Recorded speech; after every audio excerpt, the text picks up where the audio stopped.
Justin Tucker for the win. Whoa, baby! Oh, just good. And the Patriots are saying no. Oh, Wilford can't believe it. Wilford took his helmet off and went screaming right for the official. This one goes high over the up. After the final play of Monday night's game, the ref described Brady's pass as uncatchable. And on Tuesday, the league office added that the contact between Gronk and Kuechly occurred just as the interception was made, making it not a penalty. Let's break it down.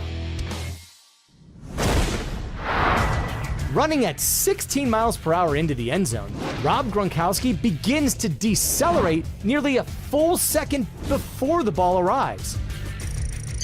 And Luke Kuechly makes contact with Gronk a third of a second later. That means the contact in dispute happened 2/3 of a second before the ball was intercepted. Because momentum is a product of mass and velocity, Kuechly's 235-pound bear hug essentially doubles the amount of force necessary for Gronk to change direction. Our analysis has shown that Gronk, untouched, can decelerate from 16 to about 0 miles per hour in roughly half a second. That means, without Kuechly's added momentum, Gronk would have been able to stop when the ball was more than 6 yards away from him. This would have left him with enough time to stretch his 8'3" reach and make a play on the ball. First down from the 31, right back to the air. Nothing open. Brady pressured by Hughes, got away, now throws it away. Was caught by Amendola, but was he out of bounds first? There was a whistle there as he got to the sideline. Oh, boy. Yeah, was he out of bounds first? I didn't think so.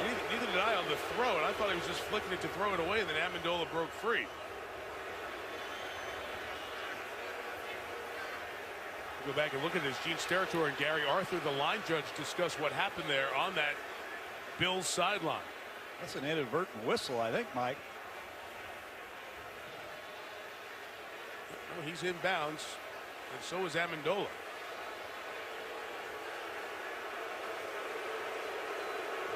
They're going to have to give Bill Belichick a good explanation on this one.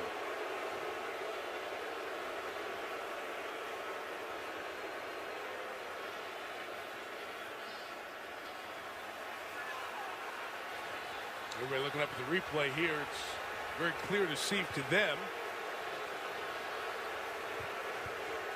Nobody went out of bounds, even Amendola on the front. Might have been a touchdown.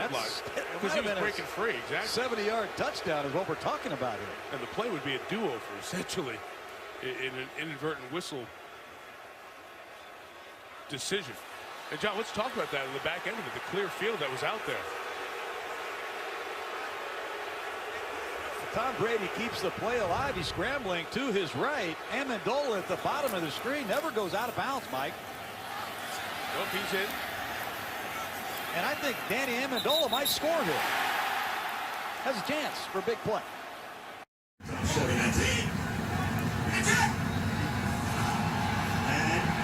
you're going to get a free play here for Brady. And it is caught by Gronkowski for a touchdown. Ford came across the line. Brady knew he had a free play. Gronkowski covered well, but he threads the needle, the big spike, and a 2-touchdown lead for the Jets.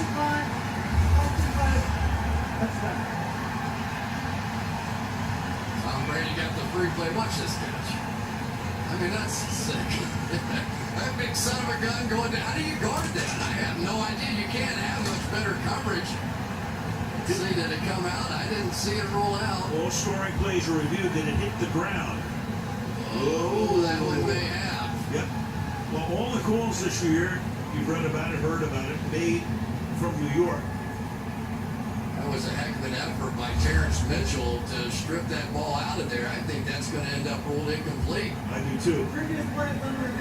So they bring the tablet out. Then Mitch will take a look. We'll have an official review. Official review brought to you by Microsoft Surface.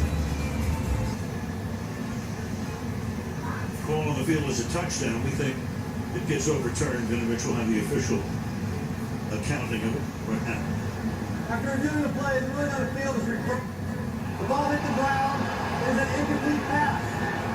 Anticipate some deep balls being thrown to these speed wideouts. And the pass is hauled in at the goal line by Gronkowski, but they're going to say no. They're going to say no.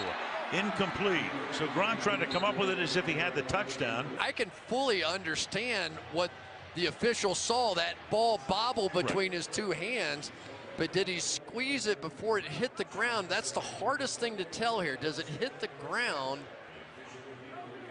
Man, can you tell? Well, what was very interesting, among other things, in that sequence was that Brady brought him up to the line. They were going to run a play, but when the play clock was down to 1, he called the timeout.